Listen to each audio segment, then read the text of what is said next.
Good morning विद्यार्थीगण, मैं राहुल कुमार आप सभी का स्वागत है द प्लेटफॉर्म के इस ऑनलाइन क्लास में। हमारा संस्था मार्गदर्शन कोचिंग सेंटर, लॉन Lakshya coaching centre, Bijubigha, the platform tutorials, station road, Hisua lockdown के कारण अभी बंद है और पुनः लॉकडाउन के बाद प्रारंभ होगा। अभी आप ऑनलाइन क्लास का आनंद ले। चलिए, आज हम सबसे इंपॉर्टेंट लेसन मध्यकालीन भारत का मुगल दरबार पढ़ने जा रहे हैं। लेसन 9 ट्वेल्थ आर्ट्स के विद्यार्थियों के लिए है, तो ध्यान पूर्वक समझिएगा। हमने मुगल शासक जो थे उनको दो खंड में बांट दी, प्रथम खंड और द्वितीय खंड। प्रथम खंड और द्वितीय खंड। प्रथम खंडों में उन्हें रखा गया है जो मुगल काल को या मुगल सत्ता को या मुगलिया फरमान को या मुगलिया शासन प्रणाली को चरम पे था, यानी मुगल शासन बिल्कुल विकास कर रहा था, बिल्कुल चरम पे था। लेकिन जैसे ही द्वितीय कालखंड के बाद देखिएगा तो द्वितीय कालखंड में मुगल बादशाह जो भी आए वो धीरे धीरे इनको पतन की ओर ले जा रहे थे। तो आप इसको नोट कर सकते हैं कि प्रमुख जो मुगल शासक थे टोटल इंडिया में कब से कब आए, कब से कब शासन किए। सबसे पहले हम ये किसी जो प्रथम कालखंड है, चाहे बाबर, हुमायूं, अकबर, जहांगीर, शाहजहां, औरंगजेब, सबसे इंपोर्टेंट अकबर है। अकबर के बारे में आपको सबसे अधिक प्रश्न पूछेगा, लेकिन पहले बाबर के बारे में जानकारी ले लीजिए। सभी के बारे में जानकारी देंगे थोड़ा थोड़ा, पहले सुनिएगा आप ध्यान पूर्वक। भारत में मुगल सत्ता का संस्थापक बाबर थे। भारत में मुगल सत्ता का संस्थापक कौन थे? बाबर थे। मुगल शब्द मंगोल भाषा से बनी है और बाबर के जो पिता थे उमर शेख मिर्जा, बाबर के पिता का नाम क्या था? उमर शेख मिर्जा, जिनका निधन 1494 में हुआ था। कब हुआ था? 1494 में। तब बाबर मध्य एशिया के फरगाना राज्य का शासक बन गया और वहीं से अपना राज्य का विस्तार करना प्रारंभ कर दिया। राज्य का विस्तार करना प्रारंभ कर दिया और धीरे धीरे आक्रमण करते हुए बाबर के विजय अभियानों ने भारत में प्रवेश कर दिया। भारत में प्रवेश कर लिया। अब भारत में उसने मुगल वंश की स्थापना 1526 ईस्वी में किया। कितना में किया? 1526 ईस्वी में किया। और बाबर 1526 से 1530 तक शासन किए। बाबर ने इस दौरान 4 लड़ाई लड़े। कितनी लड़ाई लड़े? 4 लड़ाई। कौन कौन था? इसका ट्रिक है पक्का चक्का। पक्का चक्का।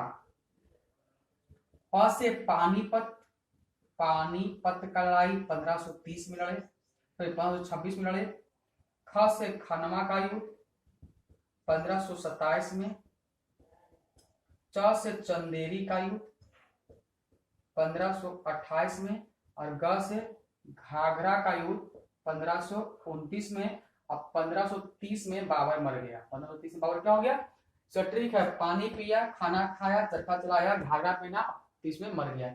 पानीपत 26 में, खनवा 27 में, चंदेरी 28 में, घाघरा 29 में, है ना।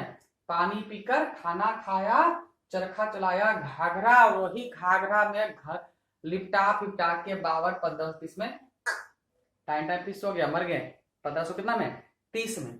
बाबर के मरने के बाद बाबर की जो आत्मकथा का नाम था उसका नाम था बाबरनामा। क्या नाम था? बाबरनामा। बाबर के मरने के बाद गद्दी पर बैठे हुमायूं। कौन बैठे? हुमायूं। 1530 में बाबर के मरने के बाद उसका उत्तराधिकारी उसका बेटा हुमायूं बना, जो 1532 में अफगान सुल्तान मोहम्मद लोदी को दौराहा के युद्ध में हरा दिया था। इनकी शक्ति बढ़ती गई, लेकिन 1540 में कनौज की या बिलग्राम के युद्ध में वो शेर शाह से हार गया और वो मुगल वंश को छोड़कर भाग गया। इसीलिए इसका काल 1545 है जी। अब बाकी यहाँ 15 साल गैप है, तो 15 साल मुगल वंश का शासन नहीं था। ये 15 वर्षों में शेर शाह सूरी, जो कि कनौज के युद्ध में या बिलग्राम के युद्ध में 1540 में हुमायूं को हरा दिए थे। क्या करे थे? हुमायूं को हरा दिए थे। उसके बाद हुमायूं पुनः अपने साथियों की मदद से मुगल वंश के नींव रखता है 1555 में, लेकिन 1556 में उसका मृत्यु हो जाता है। फिर गद्दी पर बैठता है अकबर। 1556 से 1605 ईस्वी तक शासन किया। इन्होंने शासन की एक नई पीढ़ी लिख दी। अकबर के बारे में पूछता है भाई, तो अकबर के बारे में थोड़ा ध्यान पूर्वक आप लोग को सुनना है और समझना है। अकबर जो था सबसे पहले 1556 में पानीपत के द्वितीय युद्ध हेमू को पराजित किया, लेकिन अकबर बहुत छोटा था, उसको बैरम खां के संरक्षण में रखा गया था। यानी अकबर जो था बैरम खां के संरक्षण में पढ़ा बला था। अगर 1556 में बताए तो अकबर तो लड़ाई नहीं लड़ा था, बैरम खान नहीं लड़ा था, लेकिन शासक कौन थे? अकबर। इसलिए अकबर को माना जाता है। अकबर के कारनामों के कारण अकबर ने कई ऐसे चीजों की स्थापना की जो कि गैर मुसलमानों में भी काफी प्रचलित हुए। और अकबर का एक नया धर्म नीति था, उसके बारे में सोचिए। सैन्य अभियानों के अतिरिक्त अकबर के शासनकाल अनेक राजनीतिक चिंतन एवं प्रशासनिक संगठन और संस्कृति का विकास हुआ। अकबर ने सबसे पहले धार्मिक संहिता को समाप्त करने के लिए जजिया कर वापस ले लिया, जजिया कर को समाप्त कर दिया। फतेहपुर सीकरी में इबादत खाना बनाया। 1579 में मजहर की घोषणा की। अकबर ने इमाम की स्थिति को प्राप्त कर ली। 1582 में तौहीद इलाही, जिसे दीन इलाही भी के नाम से जाना गया, उसने सुलह ए कुलह की नीति अपनाई। साहित्य एवं कला का भी विकास किया, इसलिए अकबर को राष्ट्रीय सम्राट भी कहा गया। एक सवाल आता है कि अकबर को राष्ट्रीय शासक या अकबर को राष्ट्रीय सम्राट क्यों कहा गया? क्योंकि अकबर ने मुसलमानों के साथ साथ गैर मुसलमानों को भी राहत दिया। उसने मजहर की घोषणा की 1579 ईस्वी में। उसने दीन ए इलाही यानी सभी धर्मों को समान रखने के लिए 1582 में एक नए धर्म की स्थापना की, दीन ए इलाही की स्थापना की। कुला नीति की स्थिति अपनाई, हिंदुओं के साथ वैवाहिक संबंध स्थापित किए, जिसके कारण अकबर को राष्ट्रीय सम्राट भी कहा गया है। 2 नंबर का प्रश्न पूछता है विद्यार्थीगण कि अकबर को राष्ट्रीय सम्राट क्यों कहा गया है। अकबर के बारे में भी और आपको जानकारी देंगे। थोड़ा सा अभी रुकते हैं और पढ़ते हैं जहांगीर के बारे में। इसके बारे में जहांगीर के बारे में, जहांगीर जिसका अर्थ था विश्व पर कब्जा करने वाला। जहांगीर का क्या होता है? विश्व पर कब्जा करने वाला। अकबर द्वारा स्थापित विशाल साम्राज्य की सुरक्षा उसने स्वयं की। 1611 में उसका नूरजहां से विवाह हुआ और नूरजहां उनके विकास में उनकी पत्नी, उनकी बेगम जो थी नूरजहां का भरपूर हाथ रहा। 1616 में प्रथम टॉम्स रो मुगल दरबार में आया था। हॉकिंस जिस नाम था, वो पहली बार भारत जो था मुगल दरबार जहांगीर के समय में आया था। और जहांगीर के बाद गद्दी पर बैठे हैं शाहजहां। कौन बैठे हैं? शाहजहां। शाहजहां का होता है विश्व का शासक। क्या होता है? विश्व का शासक। शासन में इनके मुगल काल में स्थापत कला को काफी विकास मिला। स्थापत कला को यह काफी बढ़ावा दिए हैं। स्थापत कला को काफी। इनके 4 पुत्र थे, दारा, शुजा, औरंगजेब और मुराद। शाहजहां कितने? दारा, शुजा, मुराद और औरंगजेब। औरंगजेब जिसमें बहुत खतरनाक थे और इनके बीच हमेशा बोल सकते हैं उत्तराधिकारी के लिए युद्ध होता रहा। उत्तराधिकारी हम बनेंगे, चारों भाई में युद्ध होता था। उसके बाद औरंगजेब ने शाहजहां को कैद में बंद कर दिया और 1666 में शाहजहां कैद में रहकर उनका मृत्यु हो जाता है। लेकिन 1658 लिख रहा है, लेकिन मरे कितना है? 1666 में। 1658 में ही औरंगजेब ने उनको कैद खाना बंद कर दिया।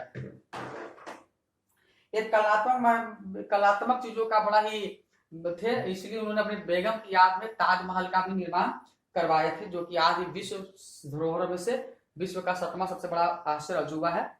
इसके बाद मुगल काल के सबसे बड़ा तानाशाह थे औरंगजेब, जिन्होंने 1658 में मुगलिया सल्तनत को अपने हाथ में लिया। मुगल वंश का अंतिम और प्रभावशाली शासक माना गया औरंगजेब का। वह सैनिक प्रतिभा का धनी था, परंतु उसके अनेक नीतियां उसके लिए घातक बन गई, अनेक शत्रु बन गए। खास करके सिखों के विरुद्ध जो इनका अभियान था धर्म परिवर्तन का, वो मुगल वंश को लेकर डूब गया। जिसके कारण जो अब इनके बाद जो भी शासक आए वो मुगल वंश को बढ़िया से नहीं संभाल पाए और धीरे धीरे करके मुगल बादशाह, मुगल शासक खत्म हो गए। और हम बताते हैं 1857 का विद्रोह के बारे में बताते हैं कि 1857 में बहादुर शाह जफर जो थे वह गिरफ्तार कर लिए जाते हैं। इन्हीं के नेतृत्व में 1857 का विद्रोह छेड़ा जाता है। बाद में इनको गिरफ्तार कर लिया जाता है, जहां इनका निधन रंगून जेल में, यानी बर्मा के राजधानी रंगून में इनका निधन हो जाता है। और इस प्रकार से मुगल वंश या मुगल सत्ता या मुगल प्रशासन का अंत हो जाता है। हमें जो भी ये मिला है या जो भी हम आज जान रहे हैं, यह सब आईने अकबरी यानी अकबर की जीवनी के बारे में बहुत चीज पढ़ना है। आईने अकबरी के बारे में इसमें विशेष करके हमें जानकारी मिलती है। और आपको फिर बातें हैं कि अकबर के नए धर्म नीति के बारे में। तो अकबर जो था, अकबर के जो नए धर्म नीति था वो क्या था कि उसने गैर हिंदुओं को राहत देने के लिए मतलब ऐसे धर्म की स्थापना की जाए जिससे दूसरा धर्म यह ना सोचे कि हम पर किसी प्रकार का शोषण हो रहा है या हमें धार्मिक स्वतंत्रता नहीं दिया जा रहा। इसलिए अकबर ने दीन ए इलाही की स्थापना किया था, सुलह कुल की नीति अपनाई थी, जिससे जो गैर मुसलमान थे उन्हें काफी राहत मिला था। लेकिन कुछ मुस्लिम ऐसे उम्मत थे, मुस्लिम जो धर्म गुरु थे, उन्होंने अकबर का विरोध किए भी, लेकिन अकबर ने उन सभी विरोधों को दरकिनार किया और दीन इलाही के मार्ग पर चला, और जिससे अकबर एक राष्ट्रीय शासक रूप में बना। साथ ही साथ उसने धर्म को प्रचार करने के लिए जो हिंदू महिलाएं लड़कियां होती यानी राजपूताना थी, उनसे शादी भी किए। जोधा नाम सुने होंगे आप लोग, सीरियल भी देखे होंगे आप लोग, है ना, उनसे भी की। मुगल में एक हरम होता, हरम क्या था, हरम। ये हरम क्या था विद्यार्थीगण, ध्यान पूर्वक सुनिएगा। बोलते हैं कि वैसी हरम में वैसे उसे रखा जाता था जो कि राजघराना संबंधित, जैसे कि कोई आक्रमण कहीं पर किया गया तो वहां परिवार हार गए, राजघराना की सारी स्त्रियों को हरम रखा। हरम एक समझ लीजिए कि छोटा मोटा जो रानियां, उपरानियां, जैसे कि मुख्य रानी है, 15-20 रानी का पकड़ के लेकर आया, सब हरम में रखा। छोटा मोटा वैश्यालय समझ सकते हैं उसको, और क्या बोल सकते हैं हम लोग, है ना। स्त्रियों को पदानुक्रमित अनुसार उसको रहना था। और देखिए वही था हरम। एक और व्यवस्था थी मुगल काल में जिसको पूछता है मनस्वदारी व्यवस्था। क्या पूछता विद्यार्थीगण, मनस्वदारी व्यवस्था क्या था। ये एक सवाल आता है जो थोड़ा इंपॉर्टेंट है। बोलता है मुगलिया अमीर वर्ग की संगठन मनस्वदारी ढांचों में किया गया।